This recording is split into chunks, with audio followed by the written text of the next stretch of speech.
Hey, I'm J.R. Lay, and I'd like to welcome you back to the Level Up Business Podcast. Today, I want to introduce you to Nick Richtsmeier. Nick is the principal at Culture Craft, and together, we're going to explore the intersection of marketing, of trust, of human connection in the age of AI. Nick and I are also going to discuss what it means for B2B entrepreneurs like you to lead, to grow in a post-trust economy, an economy where social media has become a pressure cooker of self-comparison, while marketing funnels, well, they no longer allow entrepreneurs like you to build real, meaningful relationships. So, if you have ever wondered whether your marketing efforts are truly building trust, or maybe they're just adding to the noise, my conversation with Nick, it's going to challenge you. It's going to inspire you. It's going to help you reframe your perspective on what it really takes to level up your growth in the age of AI. But first, if you are a visionary B2B entrepreneur who has unique wisdom like the wisdom that Nick is going to share with you today, send me a text, 832-240-1922. That's because I want to teach you how to turn video content, just like the one that you're watching right now, into a book that amplifies, that monetizes your unique wisdom. Now, let's get ready to learn. Let's get ready to grow. Let's get ready to level up with Nick. I want to welcome you to the show, Nick. Happy to be here. You know, you and I had connected before, and I was like, I appreciate your perspective. And before we get too far ahead of ourselves talking about building trust in a post-trust economy, what is good for you? We're right here as of recording. We're at the mountaintop of 2025. It is July, and I love this period of the year because we can pause, we can reflect on the first 6 months, we can look ahead to the next 6 months. Where are you right now on that mountain? What's good? What's good? I'll try to give a superficial answer and then a more substantive one. I think substantively what's good is I think we came into 2025 politically and a bunch of other things, and there was a lot of question marks. There was a lot of like, what, at least in the U.S., right? What's going to happen? How's this going to go? Uncertainty's become kind of the norm in people's way of thinking. But obviously there was another layer being introduced. And part of what's good for me, and some people may bristle at this, is I feel like a lot of the uncertainty's gone. Like people are allowed, your mileage may vary. People have a lot of feelings about where we are economically, socially, politically, and all, and I am not here to sort of navigate those feelings. But I wrote about this recently. We kind of know how this is going to go. And businesses, since that's primarily our audience here, is people who are in the throes of commerce. Most businesses, unless you have some sort of socio-political foot in the game, right? You're in weapons contracts or some other thing, right? Unless you're in some sort of socio-political thing, you have everything you need to know to take action and to do well in the economy we have. We can have lots of opinions about the economy we have, and good, bad, and otherwise. But the information, the table is set. And I actually feel really good about that because there's a lot of things that are outside my control that I would like to see be different. But the things that are within my control are a lot clearer than they were 6 months ago. And that is good. In that vein, on a more lighter topic, man, the movies are back. And I love the movies. Man, it's been a good year for movies. People are going to the movies. I think more people should go to the movies. I'm a big movie guy. It's been a good year for movies. So the movies are back. That's good. What have you seen recently? Over the fourth weekend, I saw F1, Jurassic, and The Materialists. Okay. Yeah. So I saw F1 on opening night with my oldest son. It was just a good film. It was great cinematography. Like you said, the movies are back. I felt that. Yes. It's just fun is it the greatest movie ever made? No, but it's just fun to be at the movies. It's fun. You know, it just, you're seeing something you've never seen before. It's just a good time. And we lost a lot of that in COVID. We lost a lot of that, like, hey, just go have a good time. Yeah. And I think we're finding some of that back. So yeah, F1 is a good time. F1 was a good time. I'm going to be taking my wife to see that, so I'll probably see it twice because it is a big screen It film. Like you said, is. it's the best film ever made. No, but No, it was it was fun. fun. You could feel it. And then the following weekend, I took my kids back. I have four, and we went to go see How to Train Your Dragon, like the Oh yeah, the live action. Yep. action one, which I went in with pretty low expectations. That was a film that they watched growing up, Sure. and so everyone enjoyed it. We actually saw it in 3D, which I was like, oh, we'll see how this one goes. Once again, it was enjoyable. It was a Yep. matinee, and so it was good. It was good for Yep. everyone. Yeah. Um, I want to. We could talk movies all day long. We could. Film. I was actually talking to someone the other day, or actually this morning, about Braveheart. A classic. It is, and that line in the film was really resonating with me recently. Every man dies, but not every man really lives. Every person dies, but not every person really lives. And you share that we are in a post-social web, and in this time period, if I think about, I wrote about this in Banking on Change, which was published a year ago. And in 1994, the internet reaches the mass consciousness of humanity. We flash forward 30 years later. We went through Web 1.0, Web 2.0, the social rise, and now you mentioned that the post-social web has proven to be a trust-destroying machine. Yeah. What's going on? Why do you see this? Yeah, I mean, I don't think that's a particularly revelatory point of view. I think we all experience that. I think, there was a recent study done out of the UK that 70% of Gen Z wishes the internet didn't exist. And Hold on, let's pause on that point because I want to add a contextual overlay okay, of something very.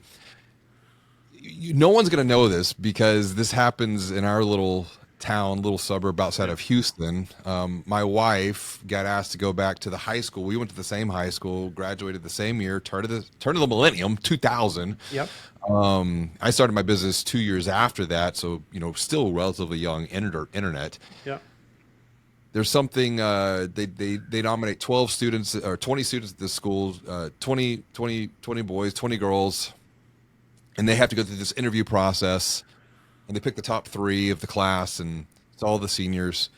And she asked the question when they were going through the interview process, this was maybe like a year or two ago, if you could live in any other time period, what time period would that be? And they said the 1980s was the repeated pattern.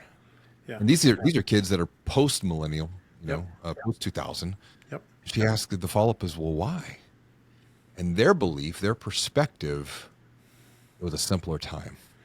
yeah, It looked way more fun than what we had growing up, and I think that's just super fascinating. Yeah. Of that little contextual overlay of the big data set that you're talking about. 70% of Gen Z yep. wish the internet didn't exist. Yeah, yeah, and then the subtext of that is, or the commentary around that was, but they use it because of peer pressure, right? The reason why they want to not exist is because they don't feel like they can be the only ones not using it, right? So if it didn't exist, then so the social web is really a peer pressure web.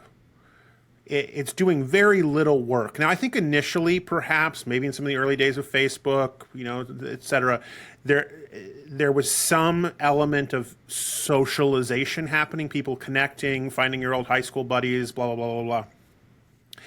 And I experienced some of that. I don't want to minimize, like, I wouldn't know you if it wasn't for the internet, right? So there is a social element of what's happening, but the bulk of what's happening is extractive. And that what we have been sold to believe is the social web is really a data gathering system for large corporations to feed ad tech, really. And And ad tech that is not there to cater to you. The ad tech is there to chase you around and play on your, preferences, et cetera, et cetera, et cetera. So the more time we spend in that system, we know this now from all kinds of sociological research, the more time we spend in that system, it lowers your sense of trust for yourself, it lowers self-esteem, it lowers your ability to cognitively respond to complex environments. We become extensions of that system. And so when we don't have self-trust, when we're doubting our own perspective, when we're looking at things and it makes us full of like, oh, I wish I had that, and oh, I wish I was that person, or oh, that looks better, or all of that kind of false, all that comparativism, our ability to extend trust just goes out the window. My ability to go, gosh, I wonder, JR's a cool guy. I wonder what his deal is. Love to get to know him. My capacity for compassion, for curiosity, for interest just goes out the window because I'm wondering what's wrong with me that I'm not like you and everything that world creates. Now, it would do that inherently because it's such a flattened version of reality, right? We only see this very manicured version of people, which of course we know is one of the fundamental problems. But more so than that, we take that manicured version of reality, we replicate it at scale and turn it into ad tech. And so not only are we only seeing the sort of these mirror images of reality, these shiny mirrored images of reality, but we're seeing them multiplied over and over and over again to the sense that we lose sense of the way things really are. And so all of that is trust destroying. All of that is, and you see this in the data, that almost every major institution over the last 25 years has had a massive decline in public trust. Universities, religion, businesses, leaders, politics, almost every major institution has had a major decline in trust over the last 25 years. Well, did all of those institutions suddenly become less trustworthy than they were before? Doesn't make any sense. No, the lens by which we see the world has changed. Yeah, it's the perspective. And I think the perspective that you're sharing here is an important one that I haven't considered, but it makes total sense. It's like, if I can't trust myself, how can I trust others? And I've often, for me, I've had this personal, maybe it's a revelation, maybe it's my own experience of the easiest person that we lie to is ourselves. It's the person looking back at us in the mirror. Because I that was me. I was a big liar. I was stuck in an addictive cycle with physical substance, with porn. I mean, like just continuously, like, could not escape this cycle, and it was self-destroying. So it's a great point you're making about how this impacts our own perception of self. We don't trust ourselves, then we don't. I've never considered the inward reflection, but I mean, it makes tons of sense. Oh, well, and it makes ad buyers. It's effective for ad buying. It's effective for people selling things because the more I question my own validity, the more I question my own right to exist, the more I question the own solidness of who I am as a person, the more acquisitive I become. Well, I must need that to be happy. I must need that to be happy. I must need that to be happy. So you always got to follow incentives, and the incentives of the fundamental system of the social web is to get money in the hands of the advertisers. That's the whole system is built up for that. So social web becomes surveillance web, yes, surveilling our behaviors, which then you think about. And once again, I mean, I've been in marketing for 23 years, and I feel like there's a dark arts underlying all of this, because once you understand human behavior, and it's like, people, what do you do? I'm like, I'm a digital anthropologist. I study the intersection of marketing, sales, tech, human behavior. But it wasn't until understanding the human behavior piece that I was like, oh my gosh, how dangerous this really can be, particularly now that you put an artificial intelligence layer into the mix. Yes.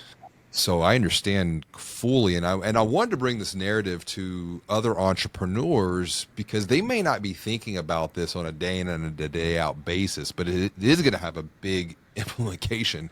Absolutely. To business going forward. Because when I'm talking to leaders and entrepreneurs and people running businesses, one of the things that we find over and over again is they're just fundamentally wrong about their buyers. And what they're assuming is that their buyer is level-footed, making logical decisions, thinking about what's best for their business, or if it's a B2C, best for their personal experience. And that's not reality at all, particularly if you're selling heavily in the digital space. Your buyer is so off of their own balance because the ecosystem is designed to put them off their balance. And so you see a lot, I mean, we work with a lot of firms that would say, well, our best asset is our ability to build trust with our clients. Our clients love us. We trust, right? You and I have both worked in financial services of various kinds in our history. And what I have to break the news to all of them is, guess what? Nobody trusts you 1/3 of what you think they do. Yes. Now, that doesn't mean that Mary, who calls you and says, oh my God, I would die if you weren't here, and thank you for taking my call, and thank you for helping me with my husband's estate, and blah. It doesn't mean that Mary doesn't trust you. Mary trusts you, right? Because you've exported that relationship into a human arena, you've done human things, and so now Mary can relearn trust with you, right?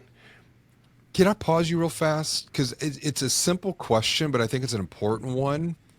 How would you define trust? And I bring this up because I think about, we talk about this in some of the workshops I facilitate. Yep. How would you define trust? Yeah, I define it really simply as that it's risk plus relationship. So it is, you have to have a relationship, you have to have some level of connectivity, right? So there is some sense of either you and a human to human or human to entity. You can even trust an idea. Like the idea of trust starts to fall apart a little bit with non-human elements, but like there's a relationship. And then within that relationship is a capacity for risk. The higher your capacity for risk, the higher your trust, right? That's why when we're talking about trust, we often fall to metaphors like, well, gosh, I would drive off a cliff with that person. Oh, I would go to war with that person. You'll notice all of those metaphors are always risk-laden metaphors because that's what trust is my capacity for risk. Now you look at how the internet has evolved. I'm scared to click a button because of what that means and what it's going to mean for tracking me and blah, blah, blah. So think about my capacity for risk.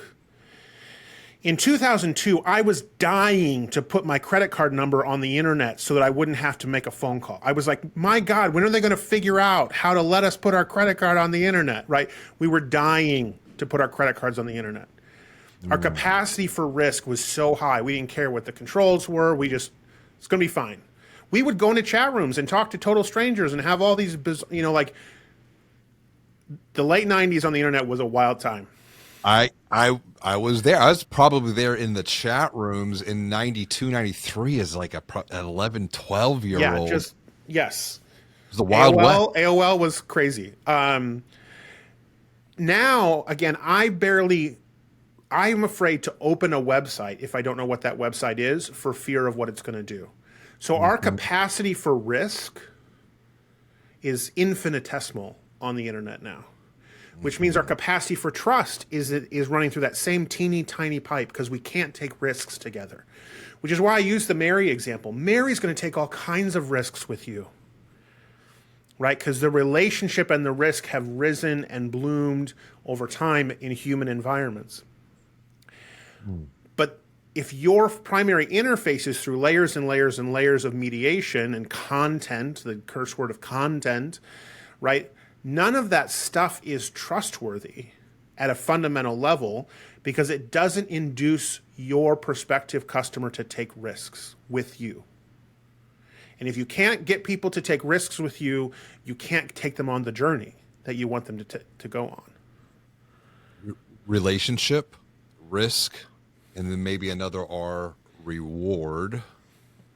And it's like, is the reward worth the risk? And do we have the relationship established to begin to take the risk in the first place, to use your words, to go on the journey? I think about trust is the result, perhaps, of two things: words and actions, what you say and what you do. Because it's easy to say one thing, but then your actions don't match or follow up to the words. It's almost like the action becomes even more important than what is said, because it's easy to say something and then the actions are not. I think that's absolutely true at the most fundamental level. I think when you think about how we build trust with friends or business associates who we know face to face or people who we have long conversations with, I think all of those things are accelerated and powered by words, actions, and their alignment. But the reality is, particularly in the business world, all of us are trying to build trust in places where it's impossible to match to match actions and words. It's just impossible. There's too many layers of reality, too many layers of mediation, too many layers of technology.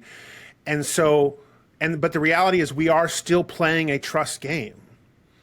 That's one of the things that we teach the clients is every game is a trust game. Even if you're playing it in the most untrustworthy place, every game is a trust game. And now you're playing it in a way where you don't have your best tools. Now you're trying to play trust and your words don't mean anything and your actions don't mean anything. So now how do we play trust? Because on the internet, the words mean nothing. Correct. Well, I think in that, you add the AI layer in and the potential for deep fakes, and it just, how can trust be built in a post-trust economy? What is your vision for this going forward, especially for entrepreneurs? Yeah, I think the biggest thing you've got to do is you've got to reverse your mental polarity. So the mental polarity we've been trained on is reach the largest number of people, put them on a big slippery slide down into a funnel, and suck them into a sale where they have no other option but to buy from you. We didn't really think very hard about how horrible and manipulative that sounds, but that is what that's the psychological map of selling that we've bought into for 40, 50 years, long before we digitized it on the internet. What I'm encouraging people to do is to say, work the other way around.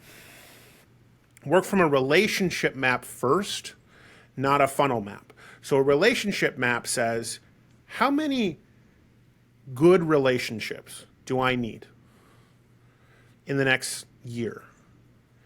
And like for a lot of groups, I mean, again, this is a different conversation if we're talking about you're selling $10, bars of soap on Instagram. Transactional. Yeah. That's a different conversation. This applies to that conversation, but we've got to come at it a different way.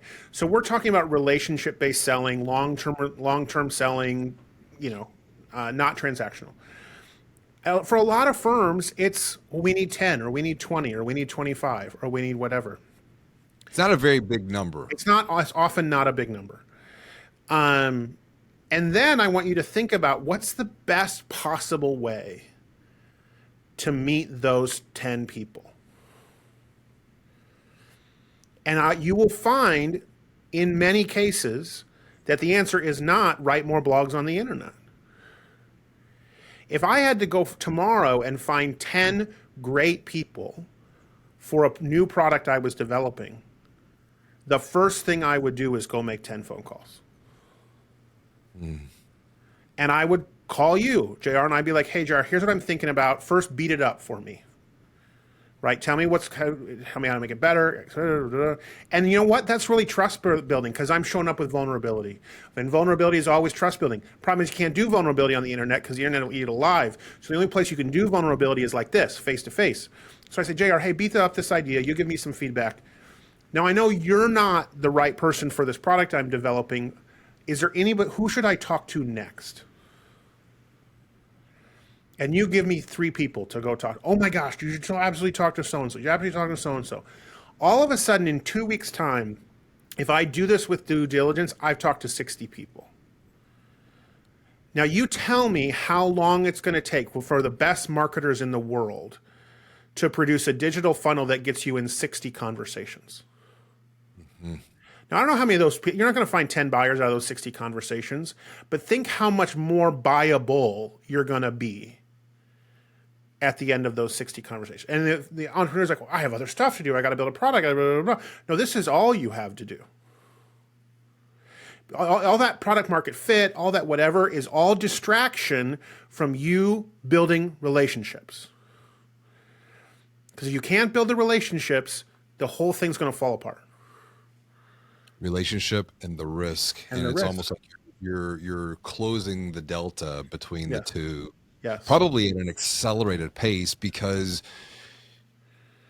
you're playing into human psychology, to human biology, things that have stood the test of time of relationship building, which something that I've been thinking about. And even before we were having this conversation, you and I connected before this, it's the micro, I believe, has the potential to beat the macro. Absolutely. In this age of AI.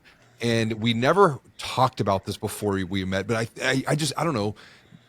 There are people who are starting to think about this. And as I'm sharing this, they're like, you might be onto something. And at first you kind of feel like the crazy person because you're the contrarian. You're walking against the herd. What shifted your perspective with this? Because it is different from the funnel hackers, that have had I would say a couple things shifted my perspective. I think, and it was mostly in client situations. I think one situation was I worked deeply with a client who had all of the big tools for making the digital space work, and they were spending 20 to 25% of their annual or their monthly nut on ads. And they had a really strong ad system. They had the whole system of landing pages and emails. And they had the most robust digital marketing ecosystem I'd ever seen. Mm-hmm. And I worked with them for over a year. And I watched the fragility of that system. I watched how everything that happened made it weaker. Every time you added a new landing page, it got weaker. Every time you tried a new email sequence, it got weaker. The ads had to get more and more and more grandiose, and we would try to insert some sort of like humanity into it, and the feedback was no, people can't deal with that. They need something quick they can respond to. One thing they could respond to that was quick was big overpromise, and because you had to speak the language of the algorithm, otherwise the algorithm was going to kill you. So I watched this system and what it did to both the brains of the seller and the brains of the buyer. And the seller became more and more and more cynical about the buyer.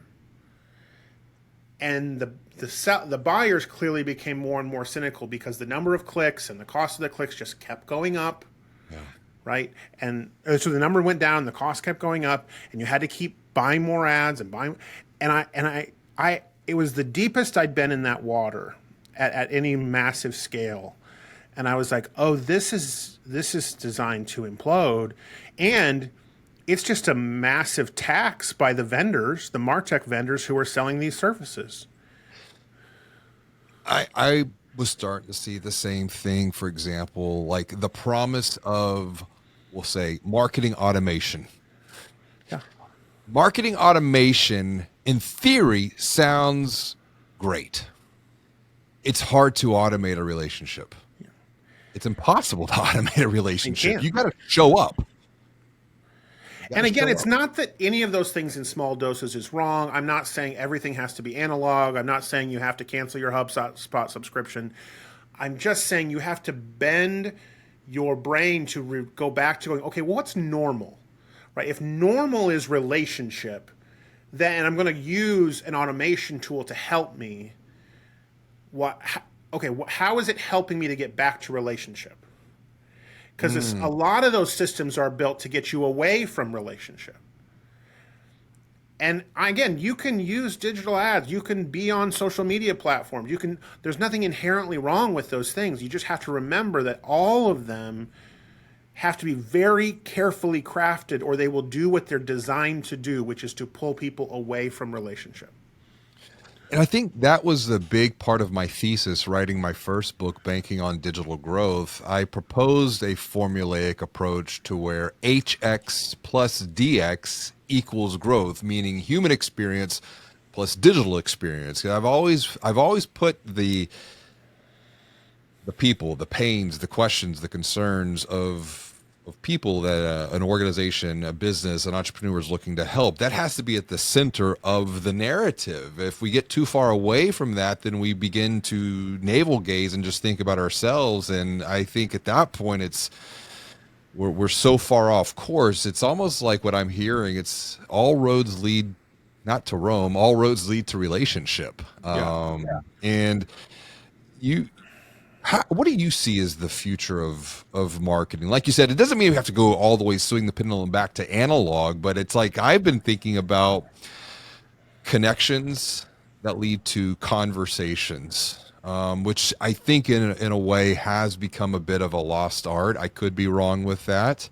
When you observe people having or facilitating a conversation, it's just like talking on the phone. Just talk. Like let's just and it's okay if we have opposing views. Of course. We should assume it. We should assume it. Right. Like the dialogue, the discussion, the discourse. That's how we gain understanding.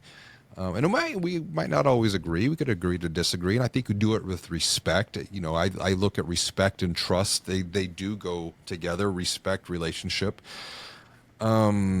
Connections lead to conversations. Conversations have the potential to co-create content like we're doing here. Like this is real. I came in with where this could possibly go and then just let things unfold naturally and organically. I'm not trying to force anything. That's why when people say, hey, can I get the questions ahead of time? I'm like, well, it's a little staged, don't you think? We're not showing up and being, Blair, do you know Blair Enns? He and I have never met. We have shared circles. Yeah. He taught me back in 2013, 2014 when I was working with him, something that just stood out and stuck with me.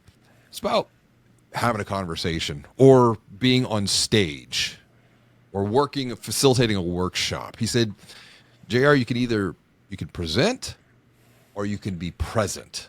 You cannot do both.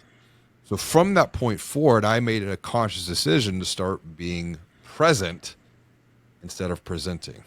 Yeah, I love that. And that was a big mental shift there. But where do you see marketing going? Yeah, my honest answer is I don't think about it very much. Because I think as soon as we try to craft a future for an industry that is only useful to the extent that it can serve, and not all industries are that way, but the marketing industry is only really useful if it can do two things: if it can create what hasn't been created, and if it can serve. Because marketing is a mutation of the advertising industry. It's bigger, more complex, et cetera, but it's a mutation of the advertising industry. And it's only really useful if it can actually serve its end user, and if it can create surprising, things I haven't seen or heard before. There's almost no incentive for it to do either one of those things right now as an industry. Now, there are lots of people in it who excel in both of those things. But the industry is inundated with forces to undermine the fundamental incentives. I think there's a possibility that marketing as a coherent profession may not even exist in 20 years. That all of the skill sets get diasporaed into other places. But I don't think about it that much, because what I want is healthy ventures to grow, and I want creative people to create. Those are the two things I care about in a professional setting. I want healthy ventures to grow, and I want creative people to create. And it used to be that marketing was a Venn diagram between those two. More and more, that's not the case. But that doesn't mean we can't pursue both of those ends. And what I found is that both of those things are very location specific. So there isn't one answer for how creative people are going to create in the next 20 years. There isn't one answer for how healthy things are going to grow over the next 20 years. There's constraints that produce both of those things. Mm-hmm. And so I'm interested in those constraints and realigning the incentives so that those two things can happen. It's interesting about your take on marketing, and I'm thinking more and more about communication now than I am about quote unquote marketing. It's the communication, because that comes back to the connections, the conversations, and the communication is contextual. I think about Marshall McLuhan's writing. I mean, he was so like way ahead of his time. Thinking about how like the mediums impact and influence messaging, communication. Speaking of communication, you have now announced a new book. I think as of yesterday. Yes. The damn rules. The damn rules. And I'm so excited that you put this thing out, and I love the call to action, the narrative, the story, defeating zombies, robots, and incels, or the 7 mischievously obvious rules for growing good ventures in a post-trust world, such as what you're just talking about here. It's coming 2026. So you've put it out there. Cross our fingers. Yes.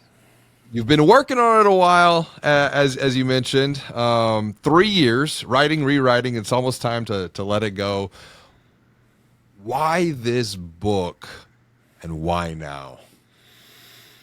I mean, to some degree, it's because of relationships. I mean, there are people in my life who knew that I've been working on these ideas for a while, people who I trusted, and people who said, you got to finish the damn book. And so I don't have necessarily grand aspirations for it, other than I trust the people who know me and have said, this is a thing that you need to do. I think why this book now, in a larger sort of contextual way, I just think we're so wrong about so many things. Like I can't think of an era in my professional or adult life where the prevailing wisdom was more flawed than it is right now. Mm-hmm. And I've been in some intense dialogue, had some things go viral, some other things on LinkedIn and other places, really, and saw in real time in the the threads and the conversations of like, oh, we are massively off the reservation here, and we are happily dragging businesses into the kind of behaviors that have long proven to be destructive. The methods are shinier now, and they have cooler names, and it sounds like there's something out of some stupid 90s sci-fi movie. It sounds cooler, but it's the same destructive behaviors that have destroyed entrepreneurial efforts forever. And the source code for this book was I was managing a team several years ago, a team that that doesn't work with me anymore. And I was having a hard time explaining to them how to pivot their thinking. And so I just wrote, here's 7 rules. And if the damn rules. And I call them the damn rules because they're so freaking annoying. Like the first rule is no one's paying attention. And I promise you, no one's but if you talk to marketers, if you talk to CEOs, like, well, gosh, I don't know if we can say that because people will blah, blah, blah. Stop it. I don't know these rules. No one's paying rules. attention. I don't know these rules. I don't know the 7 rules. No one's paying attention. Is one of them no one cares? Well, that's the problem. People care a lot. People care a lot. They just don't care about you, which is actually rule number 2 was it was never about you. Okay. As I was saying, no one, maybe that's a better way. No one cares about you. Yeah. Rule number 2 is it was never about you. It was never about you. Even when you thought it was about you, it wasn't about you. And retraining our hyper-engineered brains that have been bought into a version of capitalism that is so destructive to the creative enterprise is the essential work of the business environment right now. If we can't unwire our brains from this hyper-destructive form of capitalism, there's going to be 7 businesses in the world, and all of us are going to be paying taxes to them. Huh. But it doesn't have to be that way. No, there is actually a YouTube video, early YouTube. I got to go scrounge this thing up and send it your way. And it was so prophetic of what the future could look like. And this was probably 2007 or 8 time period. And then now here we are, almost 20 years post that, to where it did predict that, we might like. Amazon essentially ended up taking over everything and ended up like going out to Mars. And it's just like, oh my gosh, this is really strange. And it makes me question a lot of other things that are at a deeper level, probably for a different conversation than this. But I really appreciate your perspective here today, Nick, and you're putting this out, you're sharing it. I mean, even that post that did go viral about a month ago, it was with the wearable, the AI wearable. Yeah.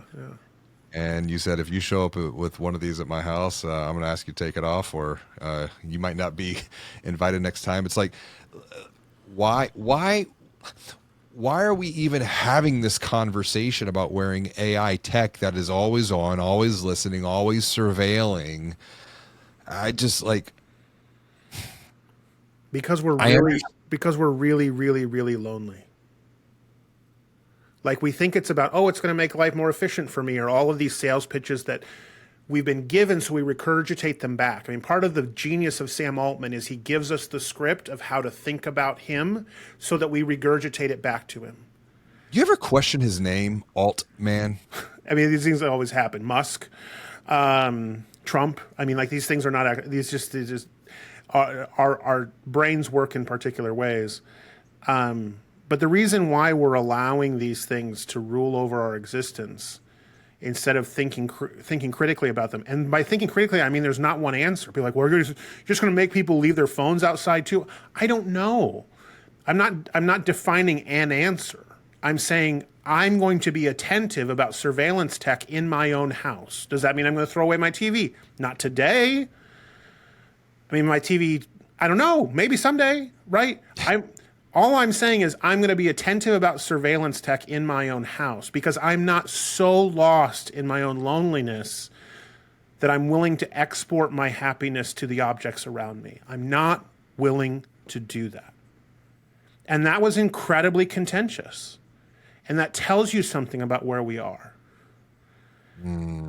That's a great point on the loneliness. And I mean, I think about the writings of Jonathan Haidt with The Anxious Generation. And what gives me hope, my oldest son is 15. Mm-hmm. We went on a 2-week trip to Italy as a family.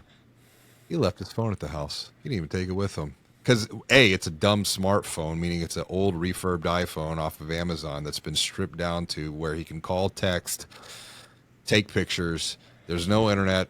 There's no browser. There's no social. There's no email. And when he left it, I was like, wow. He finds the thing annoying, right? Personally for him. So it's just interesting to see the pendulum start. And perhaps it's the environment that he's growing up, and I'm being mindful because I have struggled with addictions, physical addictions, digital addictions. Like, so I understand the danger here firsthand, and the power of the mind. What's giving you hope, Nick, for the future? Oh, I think every conversation, I just came off of another conversation one-on-one that was similar to this one. We were talking about the big questions of the world. Every conversation one-on-one I have with people where they're willing to show up with any level of vulnerability is hopeful to me. And there's a lot of them. I think the majority of one-on-one conversations I have that are not performative are incredibly hopeful, because underneath the surface of all the crap that we're exporting digitally, a lot of people are like me, and we have big questions about the world that we've made, whether we intended to make it that way or not. And we have questions about, well, maybe we could unmake some of this and try something else. And none of us know exactly what that is, but part of the reason why I tried to put the damn rules into paper is to say, I can't tell you what the magic bullet is, but I can tell you where the fence lines are. That if you draw the fence lines in this area, here is the boundaries of a world where we could thrive. Think about Dr. Henry Cloud and his book Boundaries. Yeah. Boundaries are not a bad thing. Fence lines are not a bad thing. Fence lines make for great neighbors, and that's coming from my father-in-law, who was an entrepreneur, who built a very successful business with fences. Yeah. First and foremost, building fences, and then selling material to help others. So, I mean, that analogy hits super, super close to home. And coming back to the one-to-one conversations, I really appreciate you showing up today and sharing your wisdom. If someone is watching, they're listening. I know the book is not out yet, but we're just putting it out on the radar to, Yeah. to get it, people thinking about it. And you've got me thinking about a lot of things. I know I'm going to go back and rewatch and listen to this conversation, probably even take some notes. If someone is watching, they're listening, they want to connect with you, what's the best way for them to reach out and say hello to another human being? Yeah, I mean, you can find me on LinkedIn. That's really the primary sort of digital space. I am a little bit of a caricature of myself there, but that's fine. You can enjoy that if it works for you. If you want a little bit of a deeper dive, probably the best place is my writing site, which is editions, like a newspaper edition, editions.culturecraft.com. Editions.culturecraft.com. Yeah. I'm pulling it up right here. And just to pique your interest, if you're watching or listening to this, First Date Marriage Proposal is the title. Stop educating your prospects. Less marketing, less tech. How founders beat uncertainty. The new leadership school. We make zombies here. Check out Nick's writing. Nick, man, I really appreciate you today, buddy. Thanks for sharing. Thanks for having me. Thanks again for tuning in to learn, to grow, to level up together with Nick's unique wisdom that he shared with you today. If you are a B2B entrepreneur who also has unique wisdom like Nick, unique wisdom that you can share to help others level up too, send me a text right now, 832-240-1922. That's because I want to teach you. I want to teach you how you can turn video content into a book that amplifies and monetizes your unique wisdom.